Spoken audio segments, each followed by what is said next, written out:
Shiva Shiva Shiva Shambho, Shiva Shiva Shiva Shambho. Bueno, miren, antes de meditar, nada más quiero platicar un poquito más. Entonces, bueno, recuerden que hablábamos del Hinayana y que ese es un camino que se concibe como liberación personal. La persona debe de esforzarse para ir hacia el otro lado y por eso se llama pequeño vehículo, como si fuera solo en una bicicleta. Entonces, cuando se habla del Mahayana, el gran vehículo, podría entenderse como el esfuerzo que históricamente han hecho grandes bodhisattvas para llevar a más cantidad de gentes hacia la otra orilla. Y entonces es algo así como llevar al nirvana a los seres humanos, pero en un camión, o en un avión, o en un transatlántico, depende del tipo de bodhisattva, o más, o a la totalidad, depende el nivel de bodhisattva o el nivel de ser involucrado. Pero entonces hagan de cuenta que cuando nace históricamente, pasa de Buda en los primeros siglos, nace el Hinayana y toda esa tradición, aunque se mueve bastante de la India, sale de la India casi en su totalidad, se establece más en países del sureños como Sri Lanka y esos países, Bután y todos esos países son Hinayana. Luego, cuando el budismo avanza, después de tiempo, hacia el norte, hacia Tíbet, ahí ya se empieza a llamar Mahayana. ¿Ya vieron? Mahayana. Y luego entra China, y luego entonces de China finalmente se desplaza y entra ¿cómo se llama? A Japón. Y entonces ahí se transforma el nombre y se llama Zen. Zen viene del japonés, digo, del chino Chang, que quiere decir concentración. ¿Ya vieron? Bueno, pues ahí está más o menos la idea. Pero cuando avanza hacia el Tíbet y nace el Mahayana, nacen diversas escuelas. Esto no va a ser un poquito de proceso histórico rápido. Nacen varias escuelas. Una escuela que la gente conoce muy bien son los llamados Gelupa, pero no por ese nombre, pero Gelupa es, digamos, la escuela que ustedes conocen como la del Dalai Lama. ¿Ya vieron? El Dalai Lama pertenece a la escuela Gelupa y es la escuela que se encargó, el dirigente de esa escuela dirigía la parte política y religiosa en el país, como el Dalai Lama. Y entonces este último es el número 16, me parece. 16 Dalai Lamas que han sido así, han ido avanzando. Pero entraron básicamente 4 escuelas principales, ¿no? Otra escuela, que es de la que voy a leer un pedacito muy pequeño, se llaman los Kagyupta. Kagyupta es una escuela muy importante, quiere decir sucesión discipular, es lo que quiere decir, sucesión discipular. Y es una escuela muy mística, muy importante en el Tíbet. Entonces, empezó en la India, lógicamente, desde Tilopa, Naropa, Marpa, una serie de maestros, pues. Y uno de esos maestros, más adelante, ya en el Tíbet, escribió un libro que se llama Preceptos de los Gurús. Es como mensajes que los maestros dan a los discípulos para su beneficio, pues. ¿Ya vieron? Se llaman Preceptos de los Gurús. Entonces les voy a leer algunos de estos preceptos y comentarlos rápidamente. Son muy poquitos y luego ya meditamos. Pero fíjense, dentro de estos preceptos te ponen grupos de consejos para los discípulos, ¿no? Y un apartado se llama en lo que se ha de perseverar, en lo que se ha de perseverar. Y entonces dice, son 1, 2, 3, 4, en este caso son 5, ya podemos meditar un ratito. Dice, el estudiante ha de perseverar en escuchar, meditar y comprender el sendero que conduce al despertar. Ya, o sea, persevera en escuchar, meditar para vivirlo y comprender, pero por vivencia propia, el sendero que conduce al despertar, o al nirvana del que estuvimos hablando en la primera plática. Luego dice, uno ha de perseverar en adquirir práctico conocimiento del sendero que conduce al despertar, recorriéndolo y no como algunos que hablan de él sin recorrerlo. ¿Ya vieron? Porque, ¿cómo dice el dicho? Que me como un taco, ¿cómo dice? De lengua. De lengua me como, de lengua me como un taco. Entonces, de lengua me toca. Entonces, lo que está diciendo, vean, uno ha de perseverar en adquirir práctico conocimiento. O sea, la teoría solo debe dar paso a la vivencia personal. Entonces, la teoría es importante. Necesitamos un marco teórico, que es el que hablamos, para que ese marco teórico nos oriente, pero finalmente tengo que llevarlo directamente a adquirir un práctico conocimiento del sendero que conduce al despertar, y no como algunos que hablan de él sin recorrerlo. Esto es importante porque yo he tenido muchos discípulos, muchos, y algunos de ellos han oído la palabra mucho tiempo. Entonces, hablan como, o sea, como Budas perfectos consumados, pero no se han sentado media hora a meditar, ¿entienden? Entonces, tú puedes aprender el marco teórico y pensar que porque lo entiende tu mente, ya lo viviste. O sea, como ya, ¿entiendes? Porque a nosotros se nos ha enseñado, y sobre todo en la cultura occidental, a que aprender algo, aprenderlo y hacerlo tuyo, quiere decir en mi mente. Porque eso es en el colegio, pues tienes que aprender cosas, ¿no? Ya sea a través de la memoria o de cierto razonamiento matemático, pero finalmente tengo que hacer lo mío, pero pensamos que es en la mente. Entonces la gente empieza a escuchar las enseñanzas y los oyentes empiezan a escuchar la enseñanza.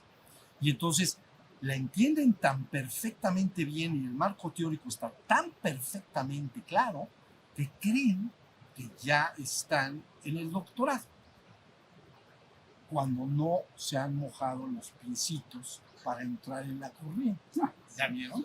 Entonces, por eso no saben lo importante que es, porque la mente se satisface, dice, ya le entendí, que sí hay mente mariposa, pero que no tienes que estar con la mente mariposa, que atento al presente, tienes todo claro, pero no lo haces de manera personal.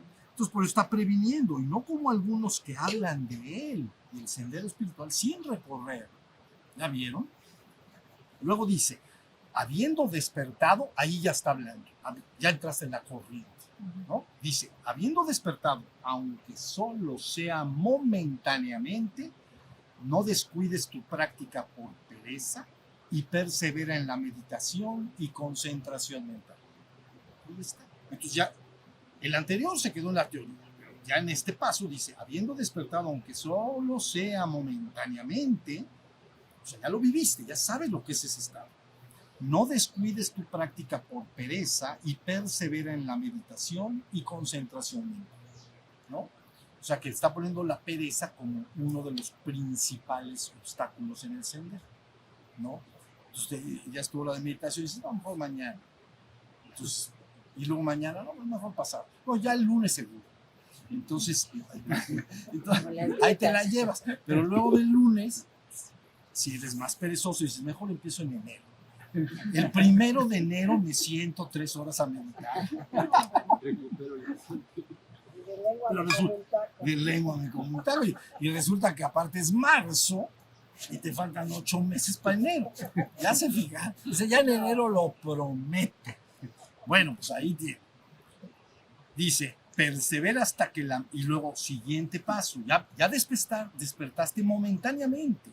Y dice, métele a la práctica, medita, practica, comprométete. Por difícil que parezca, hazlo.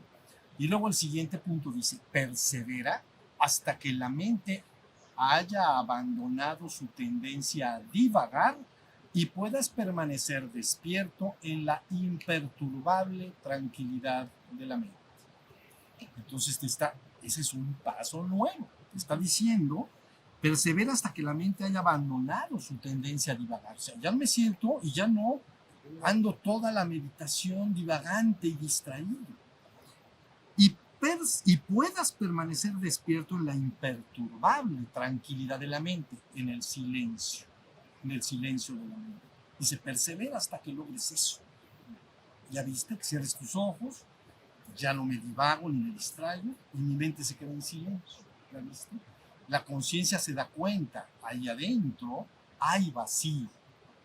Lo vas a saber de manera, pero como cuando lo vivas va a ser clarísimo, porque es muy parecido a que te metas a un salón, imaginen un salón hermético. Imagínate que en ese salón hermético tú prendes un aparato, un radio, pues, y está viendo sonidos ahí en esa habitación hermética. Pero en un momento dado, imagínate que apagas el radio. Ese silencio se hace evidente, no lo tengo que creer, no tengo que decir, estoy presenciando el silencio, lo sé con todas las células de mi cuerpo que ya no está el radio prendido. ¿Sí se entendió? Es algo parecido. Imagínate que ahí adentro el cuarto este hermético, es como si fuera el radio prendido, tu mente. Y entonces ahí puede haber mucho pensamiento, movimiento. Es natural, yo sé de lo que hablo. Se mueve y se mueve y se mueve. Pero en un momento dado, si se silencia, aunque sea poquito tiempo, ese es el silencio, ese es el vacío de pensamientos o silencio de pensamientos. Ya lo conocí, ¿ya vieron? Por eso les decía yo en la primera plática que en la India le dicen Muni, que quiere decir silencio. Y por eso a Gautama Siddhartha, que es el Buda, le apodan Sakya Muni, ¿no? Sakya porque pertenece a un pueblo de los Sakyas, como si aquí fuera, lo he dicho, como el pueblo de los cholultecas o tlaxcaltecas. Entonces, Sakya es el pueblo de los Sakya, es un pequeño pueblo que tenía su rey suelo, digamos, no es una gran cosa muy grande, pero es un pequeño pueblo, pues, es un pequeño reino chiquitito, son los Sakya, pero a él le terminan apodando, aparte de que él se llamó Buda, le dicen, es Sakyamuni, Sakya el silencioso, pero no es porque no hacía ruido todo el día, afuera, sino porque adentro estaba el silencio. ¿Ya vieron cómo se van armando? Entonces, en el nombre que él elige es Buda despierto, pero luego se ubica la palabra Muni como lo que es Sakya, ¿no? Es el silencioso de la tribu de los Sakya. Eso es lo que quiere decir Sakya Muni. Entonces, el silencioso. Entonces, por eso el Muni es silencio adentro de la mente. O, por el otro lado, ya en el budismo se le llama más formalmente Sunyata, que quiere decir vacío. Entonces usa la palabra vacío. ¿Ya viste? Y luego Nirvana viene como extinción. ¿Pero extinción de qué? Pues de los remolinos que hay en la mente. Y si se silencian, solo queda ese vacío. Ya estoy en el Nirvana. Ahora sí estamos. Esto ustedes lo pueden conocer muy bien. Posiblemente a lo mejor un día que no tengan trabajo temprano en la mañana, tengan rápidamente que activarse. Pero a veces las personas cuando recién despiertan en la mañana, que apenas cobran, recuerdan que están en su cuarto. ¿Ya vieron? Se despiertan pues, entonces están acostados. Y ya me doy cuenta de que estoy en mi cuarto y de que estoy acostado. Ya me desperté pues. Y ahí en los primeros minutos o segundos, a veces la mente está, ¿ya vieron? Sobre todo a lo mejor un domingo que no tengo que hacer, entonces me despierto y está ese silencio. Bueno, para que más o menos entiendan cuál es el silencio que se tiene que llevar. ¿Ya vieron? Allá en Oriente dan el ejemplo del Nirvana, como dice, imaginen el Nirvana como, imaginen una gran tormenta en los países tropicales, cuando se cae verdaderamente la lluvia, ¿ven? En los países tropicales llueve, pero con muchísima fuerza y poder. Está cayendo el agua. Bueno, y dicen entonces, el nirvana es como el silencio que aparece posterior a las grandes tormentas que aparecen en los países tropicales. Porque igual llega la tormenta, parece que le abrieron la llave, igual la cierran, ¿ya vieron? Pero luego hay otro silencio. Todos los animalitos están en shock, están así silenciosos, ¿ya vieron?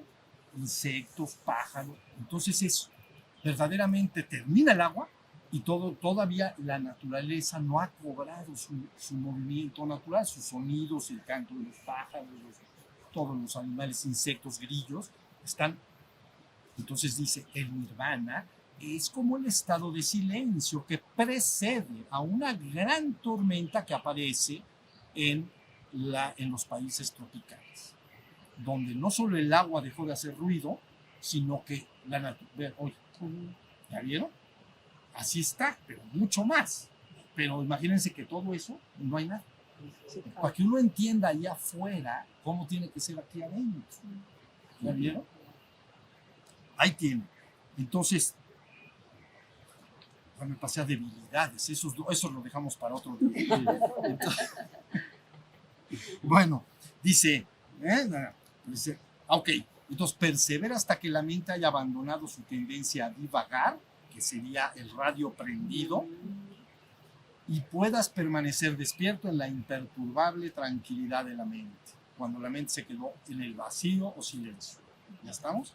Y el último y final, habiendo alcanzado el estado de imperturbable tranquilidad mental, persevera en prolongar su duración y en provocar su repetición a voluntad. O sea, una vez que ya has conocido el estado de silencio ahí adentro, entonces persevera con la práctica, las meditaciones, caminatas en el campo, etcétera. Dice, habiendo alcanzado el estado despierto de imperturbable tranquilidad mental, persevera en prolongar su duración y en prolongar su duración y en provocar su repetición a voluntad.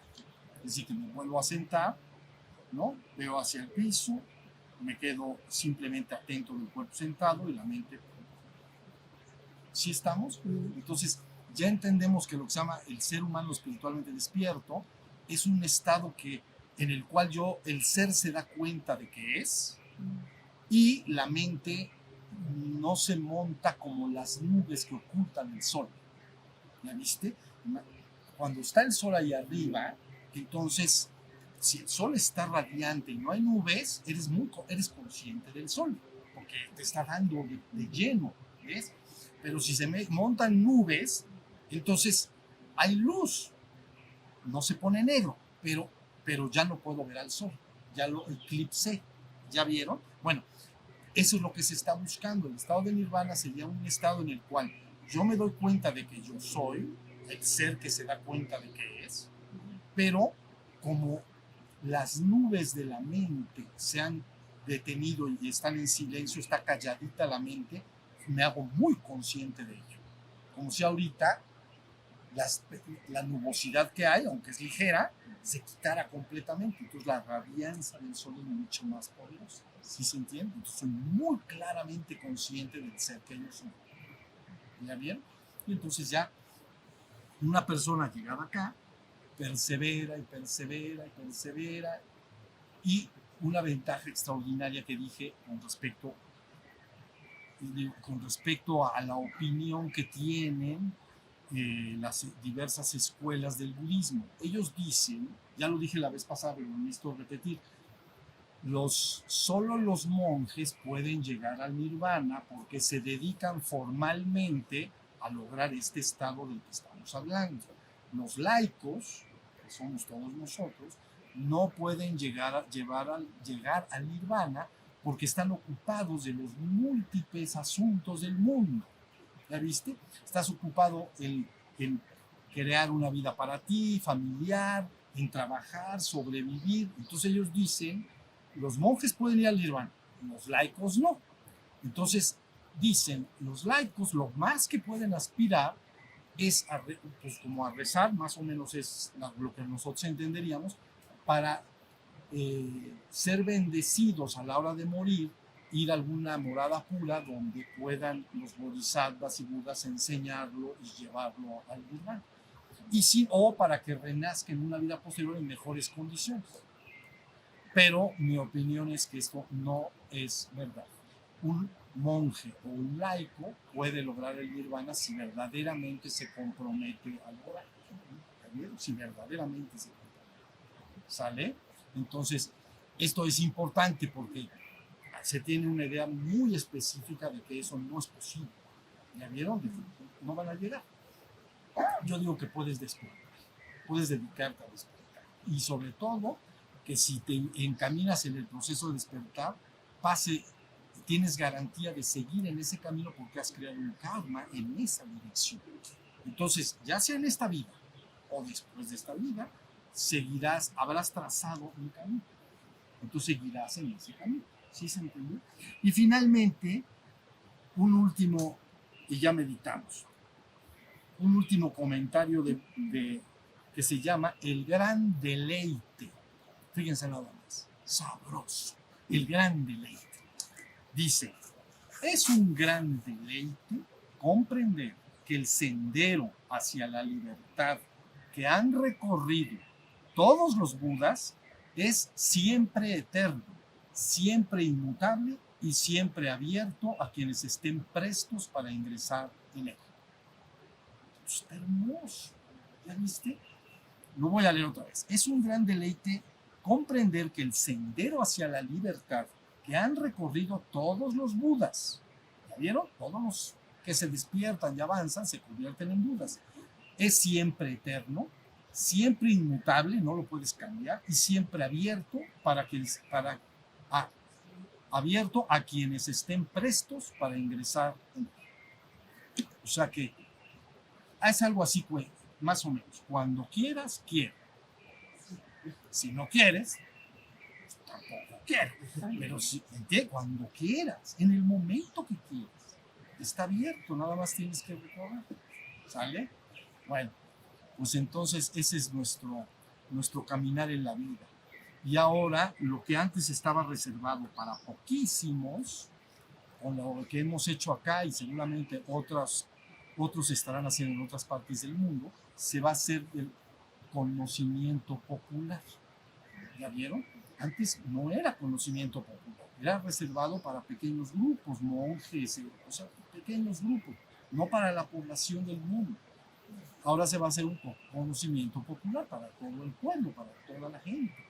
Entonces, ahora sí todo el mundo va a saber cuál es el camino que se tiene que lograr para trascender este reino humano, si así lo decimos. ¿No les parece extraordinario? Conocimiento popular. Ahora imagínense, ya con esto se acabó. Poquitos Budas, poquitos, y Bodhisattvas han influenciado enormemente en el devenir histórico de la humanidad. ¿Ya? Este hombre del que estamos hablando, Buda, vivió hace 2500 años. Seguimos hablando de él, seguimos nutriéndonos de su enseñanza, seguimos compartiéndola. Un Buda que vivió hace 2500 años. Imaginen que en ese tiempo había otras personas, otras gentes. No los conoces, o los conoces, no conoces a ninguno. Pero ahí sí. Entonces, pocos Budas o Bodhisattvas, en los términos que estamos hablando hoy, han influenciado inmensamente el devenir histórico de la humanidad de manera muy favorable. Ahora imagínense que esta enseñanza pueda lograr que casi hacer una fábrica de Budas en la tierra. ¿Ya vieron? Que todos los piojitos que nacen en el mundo entren al colegio y desde que entren al colegio se les diga, este es el camino, esto es lo que hay que lograr y esto es lo que tienes que lograr. Entonces ya son millones de Budas. Ese es nuestro plan de ataque. Y entonces esta tierra misma será levantada en luz. Y eso lo digo literal. Será levantada en luz. Será transfigurada y levantada en luz. Porque esa conciencia de miles y miles de seres de esta naturaleza levantan toda la energía forzosamente. Entonces, regresamos a casa. Ese es mi vida. ¿Sale? Muy bien. Pues entonces ya terminamos el día de hoy. Ahorita, después de esta práctica de la música, ¿sienten que la mente está más tranquilita o no? ¿Sienten más? Sí. ¿Bien? Media hora, 15 minutos, media hora, con música suave, preferentemente sin letra, o que tenga una letra que no reconozcamos, como es el caso de esta, ¿no? Tengo entendido que esta letra es una letra que no existe. Se utiliza cuando hacen películas de ciencia ficción, de esas de que vienen extraterrestres y así. Entonces se inventa un lenguaje que habla, pero no quiere decir nada, algo parecido. Entonces, bueno, una letra suave que no tenga una letra reconocible para que no esté la mente pensando en lo que dice. ¿Ya vieron? Sino que sea suave, tranquila, si quieren en checoslovaco, a no ser que sepan checoslovaco. Entonces, y ya, 15 minutos 30. Y luego, cuando se acabe, nada más tienen que abrir sus ojos. Y ver si se queda quietecito. Y van a ver la delicia que es el vacío y el silencio interior. Delicia. Es un estado de calma, de tranquilidad increíble. Galileo se llama, en términos occidentales, la paz que no es de este mundo. Has alcanzado la paz del espíritu, la paz que no es de este mundo. Es una paz que no se está quieto, no se mueve, muy refrescante, muy tranquilo. ¿Sale? Bueno, muy bien, pues muchas gracias por venir. Levanten sus manos para que nos veamos. Una vez más.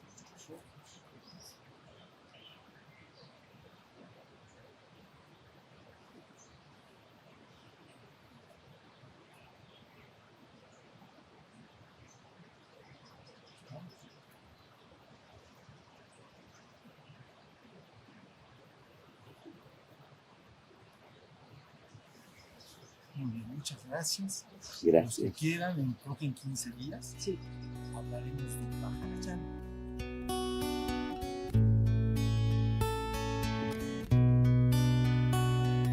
Shiva Shiva Shiva Shambho, Shiva Shiva Shiva Shambho.